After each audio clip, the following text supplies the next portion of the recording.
السلام عليكم. معكم سليمان. 40 سنة الآن من بداية تجربتي الصحفية والإعلامية. عدد كبير من الأصدقاء خاصة الأشقاء العرب يسألوني بنوع من الحب الاستطلاع على المسيرة هذه اللي نعتبرها مسيرة بالنسبة لي أنا حققت الكثير من الأهداف. تجربة كانت مخضرمة بين الصحافة المكتوبة والمسموعة والمرئية، وكانت عصامية. الحقيقة دخلت للصحافة من باب تصحيح المقالات، وكانت البداية بفضل دفعة ومساعدة من الصديق نور الدين الجيلاني. ثم جريدة الأنوار كانت أول اكتشاف للعالم الصحافة تقريبا من الباب الكبير في دار الأنوار مع سي عمر الطويل خاصة. ثم دخلت المجال الصحافة اليومية بالكتابة في كل الأقسام تقريبا. ثماش مجال ما كتبت فيه، من الرياضة للاقتصاد للمحكمة للثقافة للبيئة، تحقيقات وحوارات. تجربة حقيقة كانت مكثفة في عدد من العناوين، من العمل البلادي، مجلة الإذاعة، جريدة الفلاح اللي كنت أشرف فيها على القسم الثقافي على امتداد سنوات طويلة. حقيقة كانت ممتعة، كانت فيها لحظات صعبة قاسية، كان ثم صد في البداية الحقيقة لأني ما كنتش خريج معهد الصحافة، وكانت فيها لحظات انتصار وتتويج، وحققت عديد النجاحات والجوائز. نلت أكثر من 3 جوائز على أحسن إنتاج صحفي، طبعا فيهم حتى جوائز مالية. أفضل طبعا عمل صحفي سنة 91 مع عدد كبير من القامات الصحفية، بينهم محمد الكريشان وكلثوم السعفي. الصحافة المكتوبة الحقيقة كما قلت اللي عملت فيها إنجازات خاصة جدا، وتوجت أيضا بإصدار كتب جمعت فيها مقالات وحوارات، كما حوارات صحفية جدا وظفاف الإبداع وغيرها من بين 60 كتاب اللي صدروا لي لحد الآن. من خلالها دخلت المجال الإذاعة اللي نحلم به ملي كنت صغير. كنت حقيقة شغوف بالاستماع للإذاعة عبر الترانزستور. سيدة عالية جنة الأطفال الله يرحمها، وقابلتها بعد وعملت معها حوار صحفي في الإذاعة، ولو كانت في يعني ما بعد مغادرتها للإذاعة، وكانت حقيقة حديثها في شجن وفي نوع من الأسى. وبراء بن عبد العزيز سمر ليالي، طبعا نجيب الخطاب وصالح أشغام وبشير رجب في مرحلة متأخرة شوية في برامجهم المباشرة، وكتب لي من بعد أني نقابلهم وأني أنتج البرامج معاهم. دخلت للإذاعة بعد ما جريت حوار لسي عبد الملك العريف مدير عام الإذاعة والتلفزة أواخر 87، وبعد ما حضرت أيضا وكبت صحفيا فجر حتى متى الفجر لصالح أشغام، وقدمني وقت أعطاني الفرصة باش تحدثت، وكان حوار مباشر فجئي ما كنتش مرتب له مع صحفية تونسية مقيمة في واشنطن. وكانت اللحظة هذيك حقيقة لحظة فارقة، أعطتني شحنة كبيرة، وعدت للعزم والمحاولة وقدمت مطالب. وكانت لي الفرصة الأولى مع سي إسماعيل بلكح المدير الإذاعة الوطنية الله يرحمه، وسجلت الحصة الأولى مع سي عبد الرحمن النفطي ذي فلة التقني. وكانوا ضيوف نتاعي نتذكر سوسن الحمامي المطربة، ومعها الملحن المغربي شريف المراني ومخترع. وهذه كانت تقريبا التصور نتاعي البرامج بصفة عامة، أني نعمل معادلة ما بين الترفيهي والجاد، يعني الملتزم اللي يفيد الناس واللي يطرح القضايا الواقعية ولحظات المرح وغيرها. هذه كانت تقريبا توليفة الفقرات اللي كنت نقدمها في برامج على جناح الأمل وفضاءات وآفاق وغيرها. برامج حققت نجاح كبير حتى في التصنيفات والاستبيانات، واستضفت فيها أسماء كبيرة جدا من تونس والعالم العربي. تونس أذكر أساسا نجيب الخطاب كان من ضيوفي، وصالح شغام الله يرحمه اللي الحقيقة حسيت أنه كان يتابع برامجي، وما كانتش ثم الحقيقة حديث مباشر أو تقييم منه للتجربة متاعي. لكن سمعت مرة أصدقاء يقولوا لي هو تحدث في برامجه مرة، اتصل به مستمع وقالوا نشكرك على برنامجك ونحييك على برنامجك حقيبة المفاجآت. قالوا لا برنامجي فضاءات ووفاء، قالوا لا برنامجي روح حقيبة المفاجآت، أما نشكرك اللي ذكرت برنامج جيد. يعني هذا سمعته من أكثر من صديق.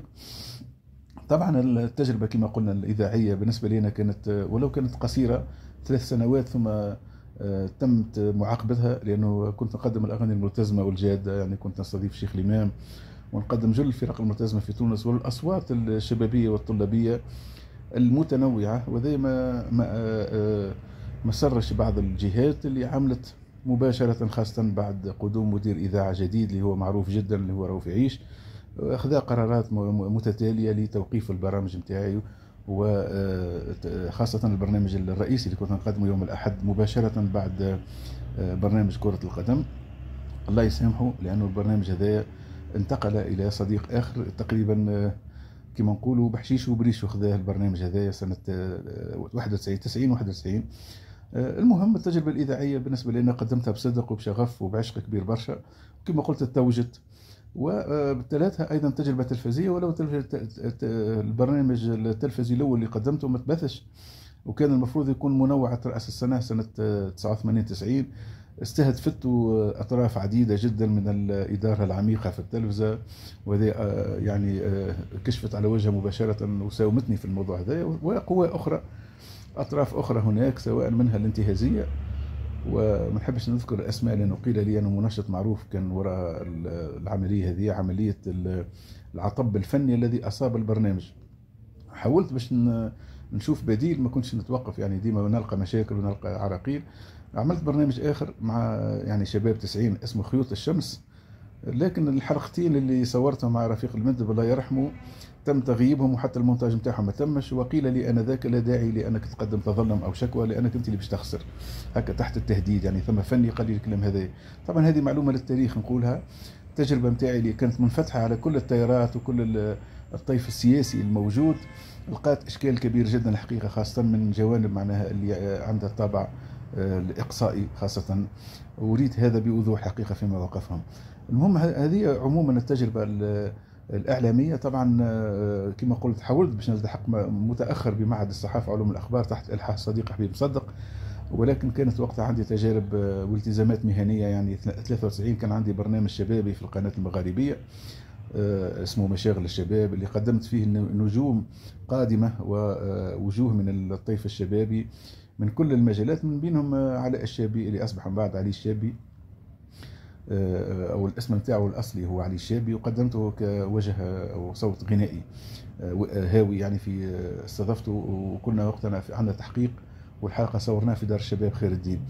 التجربه التلفزيونيه خاصه كانت اساسا سنه 99 2000 في برنامج لكل الناس مع جمال الدين الرحال، قدمت الجمعيات والمخترعين والباحثين. وايضا عام 93 قدمت بعد مشاغل الشباب برنامج آفاق اللي هو يعد مصطفى الدبابي الله يرحمه ويخرج منجي الخروبي، وكان حقيقة برنامج مميز جدا.